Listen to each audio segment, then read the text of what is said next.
The point of departure for this project was the unexpected interest for the Danish TV drama series outside Denmark. What makes Danish TV drama series Travel works both as the project title and a research question. We look at the particular value creations and transnationalization that take place at all stages, from the idea to the production, distribution and reception. Transnationalization add values to the series, but also challenge the very rationale of producing public service drama in small countries. The best thing about this project has been the transnational collaboration. Together with a dream team of Danish researchers, we worked closely together with colleagues in Brazil, in Germany, Turkey, Australia, Argentina and the UK. And the industry as well has provided us with valuable insight in the production and the international trade of the series. It has been such a great pleasure to lead this project. Based on the notion that new screen ideas are shaped in the particular systems in which they emerge, I have studied where makers of new television series come from and what they've been taught before moving into the industry, focusing on aspects around their talent, training and track record. I've analyzed how new ideas relate to tastes, trends and traditions in the domain for television drama, and how the mandate, money and managerial ideas of broadcasters and production companies influence and shape new ideas.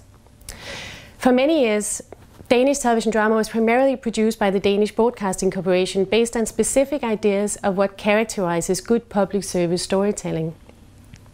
However, the recent interest in Danish series has led to a number of other broadcasters now also focusing on producing television drama. My research has explored these developments through production studies of series such as The Bridge, The Team and Ride Upon the Storm.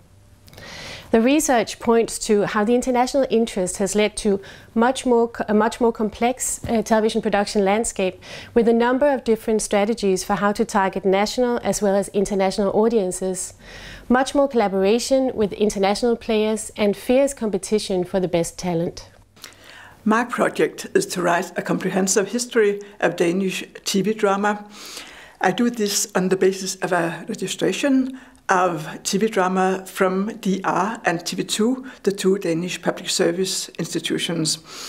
This registration encompasses genre, format, director as well as manuscript writer, way of production, ratings and so on. So it enables me to follow all central issues and developments during this period. This spring, The Rain premiered, produced by Netflix, with Danish and Swedish actors, and it's an example of a transnational production. Now, my question is, how did we come from this primarily domestically oriented production to this transnational production? What makes Danish television drama travel? Well, for me, the question may be answered in two words: Nordic noir. Of course, the answer is much more complicated than that, but when the BBC broadcast The Killing in 2011, the international attention towards Danish television drama really caught on. Shortly before that, the idea of Nordic noir was coined in the UK, and the BBC itself paved the way for the concept by broadcasting the time shift documentary called Nordic noir. This really replaced Scandinavian crime fiction or Scandi-crime as a concept. Even if our research question is guided by a national context, the case of Nordic noir within the Danish television drama success story really proves that Danish television drama has become increasingly transnational. So if we use Nordic noir and The Killing as a prism to view the success of Danish television drama, then we may see how transnational Danish television drama has become. My research has focused on the audiovisual characteristics of Danish drama series and the shifting production cultural and media systemic contexts in which they have been produced. I've highlighted reasons as to why Danish drama series travel. National specificity, the more local, the more global, my interviewees say. Americanization, scriptwriter Jeppe Gjervig puts it like this: we said we're going to do it the American way, but it took some years to find the Danish way to do it the American way. Today I'm wondering whether there's been a shift to American ways to do it the Danish way. Big budget miniseries 1864 is steeped in national politics and history, but I argue that it sounds and looks very much like an HBO series, complete with explicit language, violence, and sexuality. Cross-national collaboration and funding are key drivers to the development of Danish drama series, but I've also tested the limits of cross-national collaboration, in particular with Danish broadcasters on the one hand, and HBO and Netflix on the other. The showrunner effect is an umbrella term for the parts of a script that can be linked to a specific showrunner's personal experiences, beliefs, and everyday reality.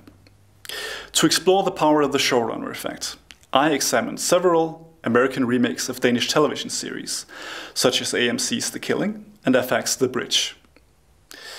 I also studied a lesser-known remake attempt called Love is a Four-Letter Word. It only amounted to a pilot, but as a case it's very interesting. It was seemingly built around the adapting showrunner's desire to write about modern marriage. I found this surprising because I thought that she'd wanted to copy the original format. However, she just used it as a loose framework to write about her life and the lives of her friends. In this case, looking to the new showrunner was by far the best way to explain the changes brought on by format adaptation. This is just one way in which the showrunner effect may interact with existing research on format adaptation.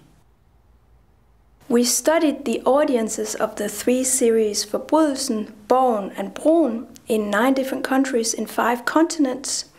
And these audiences included not only regular audiences, but also international distributors and buyers and cultural intermediaries. Our findings all point to a timely expansion of the theories that we up until now have used to explain global TV flows. For example, the series create an emotional proximity with international audiences that somehow outweighs the cultural distance.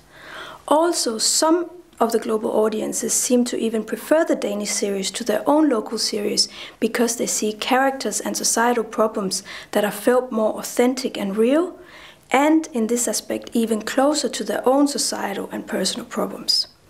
This is a kind of reverse cultural proximity where the foreign cultural product feels more proximate than the local cultural product.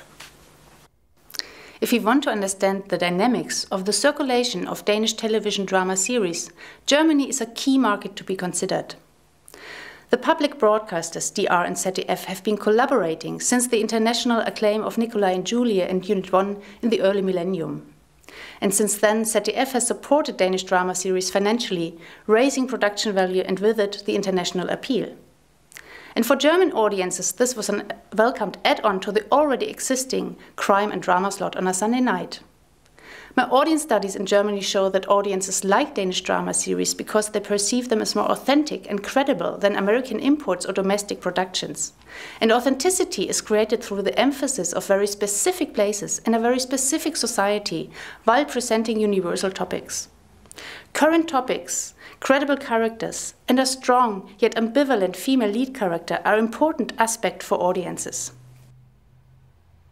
Tracing the series in Brazil and Japan raised a number of methodological issues.